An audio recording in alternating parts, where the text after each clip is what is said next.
సమస్త మానవాళిని రక్షించడానికి ఆ దేవాది దేవుడు తన ఏకైక కుమారుని ఈ లోకానికి పంపించి మానవుల రక్షణార్థమై తన యొక్క కుమారుని తన యొక్క సంపూర్ణ ప్రేమను వ్యక్తపరచడానికై ఆ దేవాది దేవుడు తన యొక్క ఏకైక కుమారుడైన యేసుప్రభును ఈ లోకంలో పంపించి మానవ రూపాన్ని దాల్పించి మానవుని రక్షణార్థమై తన కుమారుని ఈ లోకానికి పంపి ఉన్నారు.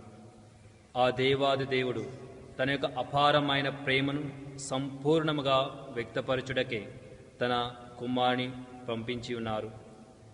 ఆ యొక్క కుమారుని రాకముందు అనేక ప్రవక్తల ద్వారా, న్యాయాధిపతుల ద్వారా, రాజుల ద్వారా తన యొక్క శుభ సందేశాన్ని ప్రవచించడానికి, తెలియజేయడానికి ప్రయత్నించినప్పటికీ ఆ ప్రవక్తలు, ఆ రాజులు ఆ ప్రభు యొక్క సంపూర్ణ ప్రేమను, సంపూర్ణ శాంతి సమాధానములను, తన యొక్క రాజ్య స్థాపనను స్థాపించడంలో విఫలమై ఉన్నారు. కాబట్టే వారు వారి జీవితాల ద్వారా మానవుల యొక్క పాపాన్ని పరిహరించలేకపోయారు. కాబట్టి ఆ దేవాది దేవుడు తన యొక్క సంపూర్ణ ప్రేమను మానవాళికి తెలియజేయుటకు తన యొక్క ఏకైక కుమారుని ఈ లోకానికి పంపించి ఉన్నారు.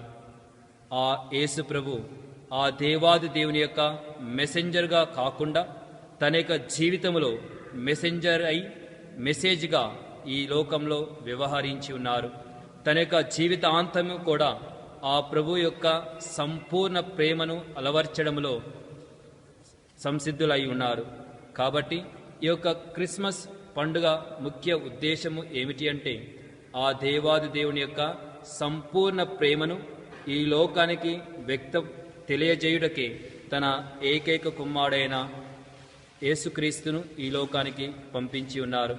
క్రిస్మస్ పండుగ సందర్భముగా సమస్త మానవాళికి ఆ దేవాది దేవుని యొక్క శాంతి, సమాధానము, ప్రేమ సంపూర్ణముగా చేకూరినట్లుగా ఆ దేవాది దేవుని యొక్క ఆశీర్వాదములు ప్రతి ఒక్కరిపై అపారముగా కుమ్మరించబడి ఆశీర్వదింపబడుగా కానీ ఈ యొక్క పండుగ యొక్క శుభ సందేశం.